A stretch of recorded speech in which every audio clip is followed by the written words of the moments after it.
card.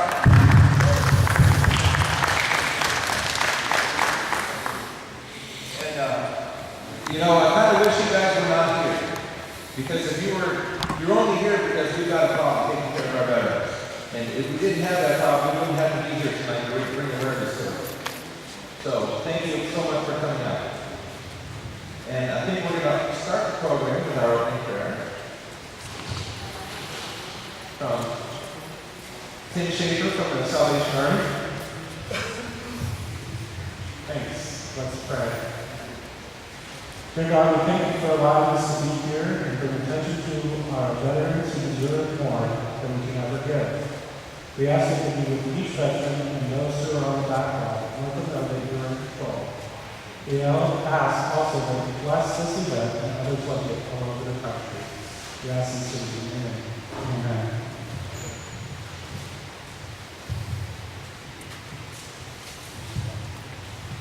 And now, the Pledge of Allegiance. I pledge allegiance to the flag of the United States of America, and to the republic for which it stands, one nation, under God, indivisible, with liberty and justice for all. And now, this is a special treat that Lynn Perrin has agreed to give a rendition of the national anthem.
This came to my attention.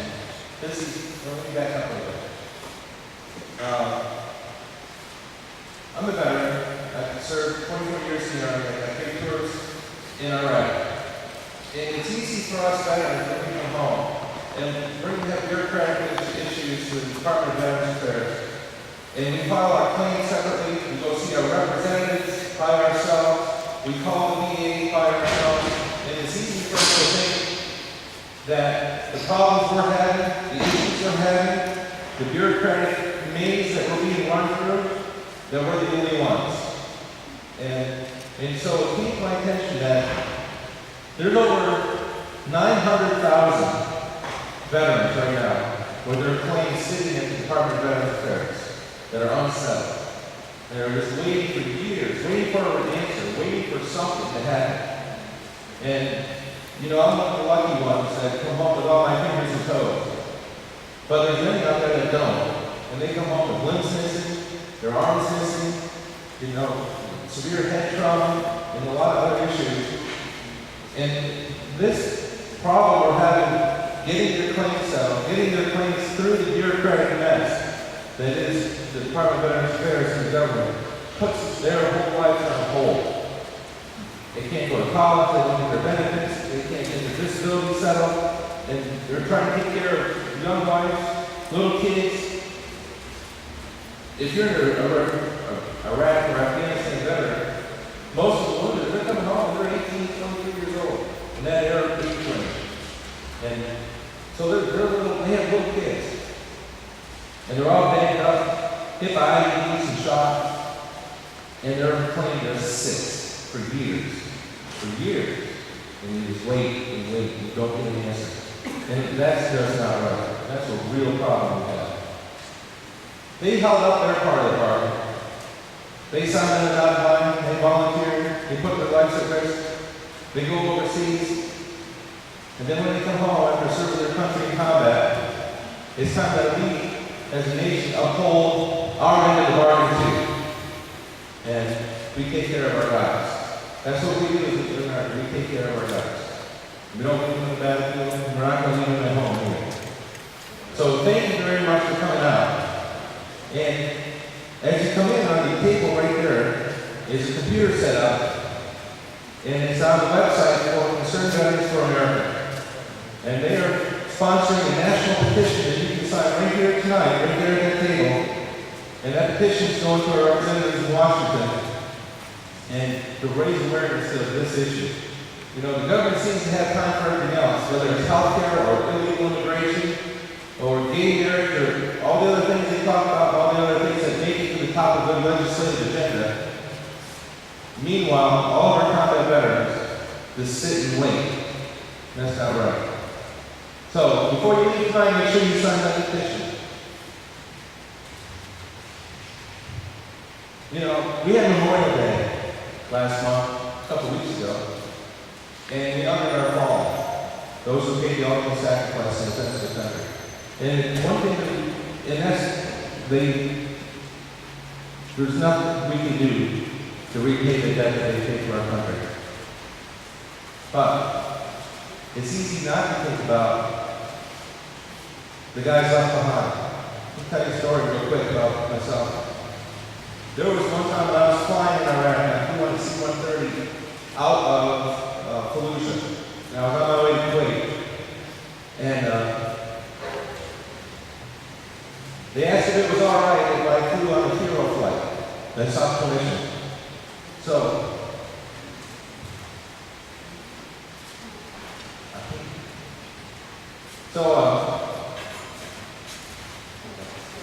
yeah. It was a very humbling experience to sit on that C-130 flying out. Ogdensburg, of course, with that flag draped coffin in the cargo hold of the aircraft that we were flying in. And having seen many hero flights leave the tarmac from Iraq. You don't think about the guys left behind, because somewhere in some dusty corner of the globe someplace, whether it be a combat outpost in the Kandahar province of Afghanistan, or some checkpoint or roadblock sitting in all of our province in Iraq, there's 5 or 6 guys out there who comprise a fire team who spent yesterday afternoon watching up their friend to be sent home to their family. But then next morning, those 5 or 6 guys got to stand up, strap their boots on, lock them up, and go out and do it all over again, every day, for months at a time, away from their families. And it's hard, and it takes a toll on them. Wearing the body armor every day, 140 degrees, getting shot at, got IEDs, doing patrols and convoys. And so when they come home, it's hard to say that they're exactly the same as the person that they were when they left. And so when they file their claim to the Department of Veterans Affairs, I don't think it's a overreaching expectation that our government is going to take care of them. We as a people have sent them over to fight, bleed, and die on our behalf. And those that come home deserve every bit of attention that we can devote to them. And that's why we're here tonight. And it's distressing now to hear that there's a million of us, almost a million, 900,000 plus, American veterans, combat veterans, who serve their country and whose claims sit and wait at the Department of Veterans Affairs. And we need to fix it. And so when I file my claim, I think of a couple of advocacy groups, and there's some terrific advocacy groups out there who are fighting for the veterans. One of them here tonight that concern Veterans for America. And there's two that I'm working with. One is the Military Order of the Purple Heart, and the other is the AMVETS. And both of them are advocacy groups on behalf of our veterans. Well, when I sat down with the Military Order of the Purple Heart representative, and we're going over my claim and the status of it, she was telling me how, when she was first hired, part of the in-processing piece is when they took them on a tour of the regional offices of the Department of Veterans Affairs in Buffalo. And it was explained to them that this is just a typical VA office, that you're not seeing anything different from the other VA offices around the country. And when you go in there, she explained to me that she saw flat tables piled up with the paper folders, and each one of those folders represented the claim for one veteran. Every folder represented the veteran. And in the morning, a VA employee would come in, take a folder, go to their cubicle on their computer, process it, whatever they do, and whatever they call done, they would come back and return it to the table. And then you wonder why there's a problem. It's the bureaucracy. There's no accountability. One of the things, the steps that they take right away, it's easy to say, not so easy to implement, but it would go a long way in solving the problem. When the veteran files his claim in the VA, the Department of Veterans Affairs, assign someone to it. Take one of your employees and assign that veteran to him. And so there's some accountability. So if I have an issue, if I have a problem, one of our veterans has an issue or a question, there's a name and a number they can call. There's someone, a name, that the bureaucratic, amorphous, huge monster that is the Department of Veterans Affairs turns into a person's name and a phone number. And so I can call them up and I can say, hey, Jimmy, I haven't heard from you in a couple of months. We talked to you around Christmas time. I haven't heard anything back. What's going on? And this guy I'm talking to knows me. He has read my claim. He knows my folder. And he's got it on his desk. Not just some table in some room someplace in the office somewhere in a big huge building. And if they did that, if they did each veteran a person, turn the VA into a human being, and turn us veterans into human beings, not just a social security number, not just a folder on the table, and turn us into human beings, that we can reach out and we can turn our government into human beings, and then we can solve the problem. But what are the chances of that happening? Pretty slim. So again, thank you very much for coming out tonight. And we got a couple things for you. First, I got some guest speakers, and then we're going to start a thing that I hope catches on in the latter half of the program called the Hero Next Door.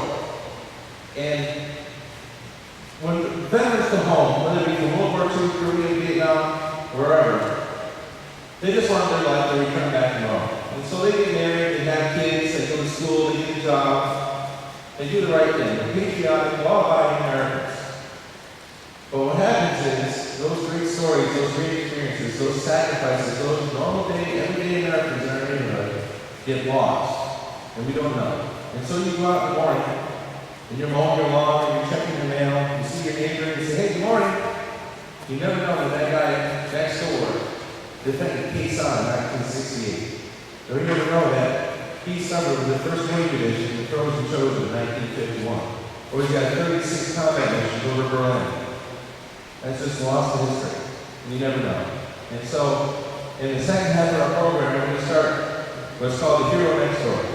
And whether it's your family member, your grandfather, your father, whoever has served, then we want to know what. Those heroes next door to us, they deserve the recognition too. And it doesn't matter from what conflict or when they served or where. That we should, as their community, that they serve into, they pay the taxes, they raise their families, and they buy their lives, and they work hard. They deserve the attention for their service too.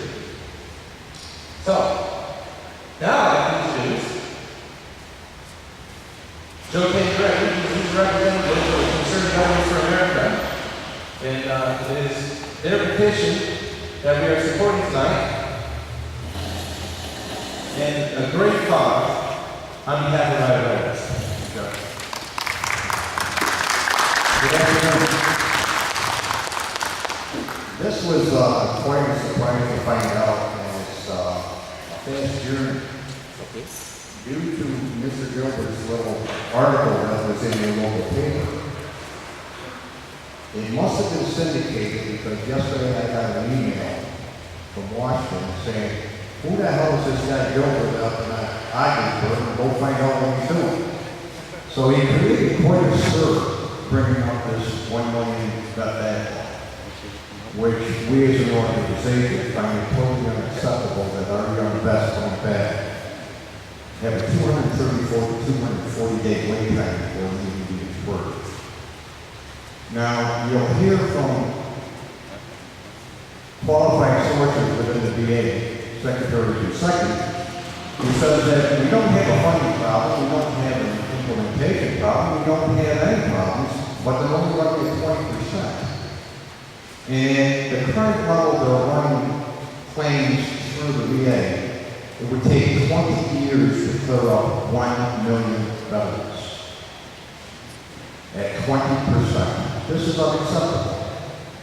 I was just listening to a veteran here who has a friend that's been to the VA in surgery 13 times waiting for his new teeth.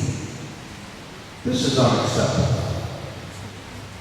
I have a very good friend of mine who opened up a claim with the VA in 1964.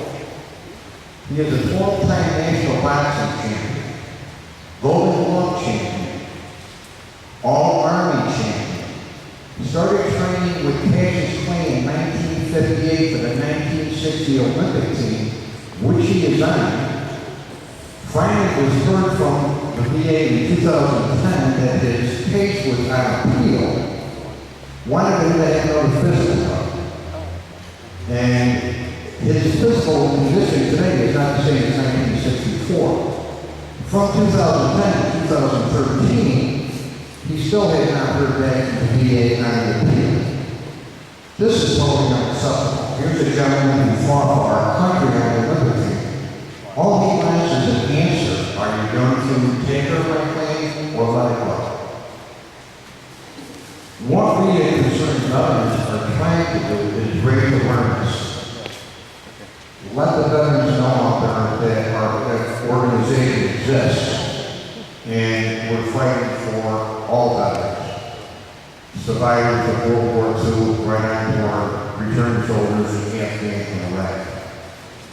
All we're asking you guys to do right now, in any way you can to volunteer, you could do a phone bank once a month for us. If you could knock on the door, let your neighbor know that everybody has a friend, a relative, a neighbor that is better. And a lot of veterans are too proud to let someone else know about their problems, but the problems still exist. So if you could sign our, excuse me for that. If you could sign our petition in the day, I'd really appreciate it. I'm your New York State representative. I'll be building a team all the way through New York State. In the next coming months, it will be a lot more active than we are right now. Thank you.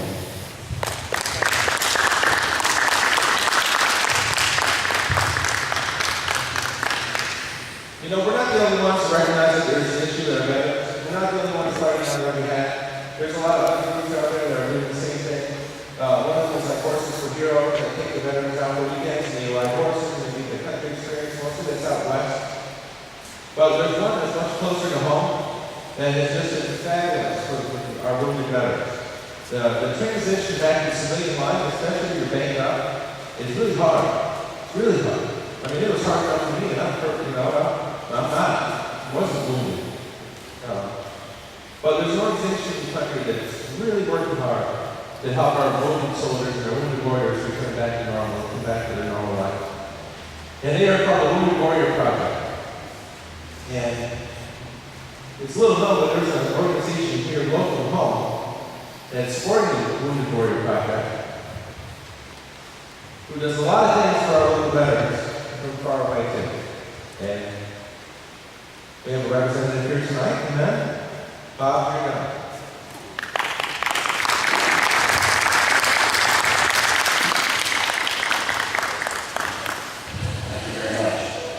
First off, I want to let you know that I served 20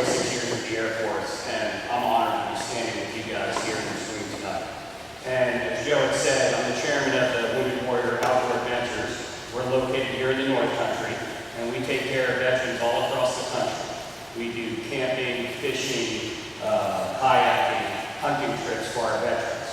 Having said that, if there's anyone in this room that would like to take part in any of those things, please let me know before we leave tonight. I also have $1 million home in the St. Lawrence River that has jacuzzis, swimming pools, saunas, and it's available for all you guys to use. And that was because we have a very generous donor. His name is John Wayne, who was a Vietnam helicopter pilot. And he told me when he came home from Vietnam, he was treated very poorly, and he'll make sure that no veteran gets treated that way again. So just the other day, he just bought us a 23-foot brand new pontoon fishing boat, which is also available for you guys to use. So I wanted to put that out there first. And I do believe this is very important. I know we only have a handful of people here right now, but we do have the meeting with us.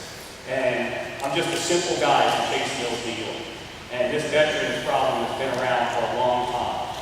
And I think it's just a priority. That's the big problem here. Okay? When I look at the numbers out there, I look at our federal government that spends billions of dollars in foreign aid to countries that don't even like us. I see a federal government right now that spends millions of dollars on welfare for people that don't even deserve to get the benefits. I also see a government that spends billions of dollars for prisoners who end up having a better education, better medical, and better dental than any of us here in this room. And that's because we are not the priority, and that needs to change. You know, there used to be a program that was called No Child Left Behind. And I'm a firm believer that we should adopt that. And there should be no veteran left behind. We don't leave anybody behind on the battlefield, and we shouldn't leave them behind when they come home to their communities. So even though we're a small group today, I can tell you that this needs to spread. It'll be on our webpage, it'll be on his webpage, it'll be in the media, and we have to get the word out there. Because right now, we are not the priority. And the only way we're going to change that is by having our voices heard. So I hope to see all you guys in the future, and I'd love to give you a great day on the river or out there in the woods. Thank you for your service.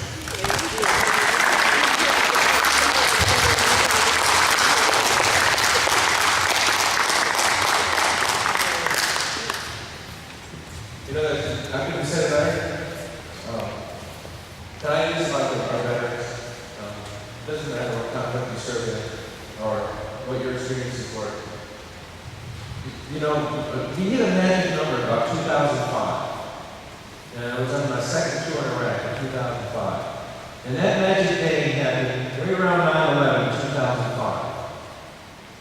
And on that day, forward, anybody still in uniform, either enlisted or re-enlisted in wartime. There are no draftees on our battlefield. They're all volunteers. And so, we had one of our highest re-enlistment rates on the battlefield. And so these guys are in dirty combat, and they're bad meals and bad food, they're slow, they often home, and worse. And even in that environment, they'll step forward and re-enlist. And that says something really special about the character of the person that represents our country in foreign fields battle. That despite all the problems they have, all the dangers, all the hardships, being away from their home, being away from their wives, kids, and family, that even in that environment, they'll step up and defend our freedoms. So when the call comes out and says, who will defend our liberty? That these guys rarely step forward and say, I will. And we hit that in March about 9/11/2005. And so that's really remarkable. Okay. Now when we come back, we're going to do our Hero Next Door phase. And in the meantime, Kevin is going to come back and play a couple more tunes for us. And the Hero Next Door, let me start with my dad. My dad was too young to go to World War II. His brothers went. His father fought World War I, but he was too young to go off and fight World War II. And so when he enlisted in the Army, it was 1948, just after World War II, and that's as early as he could go. And they sent him to Fort Bliss, Texas, and he was trained as an anti-aircraft gunner. And then when he graduated basic training, they put him on a ship and sent him to Korea. About halfway over in the Pacific, the engine on his troop transport ship blew up. And the ship was adrift. No power, the ship was broke. And this is 1948 in the Pacific Ocean. And his ship just was adrift for like 2 or 3 weeks that they were out there waiting for a rescue ship to come and find them. Ran out of food, couldn't use the latrines anymore. Now remember that cruise ship some time ago that had lost power and was adrift in the Mediterranean? That was a cruise ship. He was on a troop transport and they were adrift for 3 weeks. And by the time they landed finally in Korea, half the passengers, half the soldiers on that boat didn't go join their units. They went to the hospital. They were sick. They had dysentery and all sorts of diseases. We might have one of them. And he went to the hospital for 4 months in Korea clinic in 1948. And when he was released from the hospital, they didn't have any anti-aircraft guns for him. And so they said, congratulations, you're a rifleman. And they sent him up what would become DMZ, the North and South Korea. Well, I don't know if you've ever looked into what North Korea was like in 1948, but if you're expecting fluffy sheets and nice thick towels, it's not happening. So if it was raining out, you were wet. If it was hot out, you would sweat. And if it was cold out, you froze. And if you think it was safe, it was not. It was more like, a low-scale insurgency. Our soldiers getting shot, they were getting grenaded, and he was wounded in one of these unofficial conflicts, engagements, and he went back to the hospital. And then he got healed up, never left the country, still in Korea, and he got released from the hospital, and they said, congratulations, you're an MP. And they sent him back out again. And so in less than a year, he had 3 jobs in the Army, all in Korea. And then, he got sick again, because as an MP, he didn't stay in American facilities. He was just on the street patrolling the roads. And with very few facilities, no amenities, and bad food, and eating out the economy, he got sick again. And so they put him back on a troop transport and sailed out to San Francisco. And so you can imagine that in 1985, when the Army recruiter came to our house, after being in the Army for less than 3 years, getting sick twice, spending most of the time in the hospital, getting wounded, and having the ship break underneath him instead of drifting in the Pacific. When the Army recruiter showed up to my house to talk to me, my dad said, don't you join the Army? They're going to send you to Korea. So when we come back, if you have any stories like that about the service members of your family, the veterans of your family, or yourself, we want to hear your story. And so just come up after 10 minutes, don't want to, so we're going to hear about your hero next story. Thank you.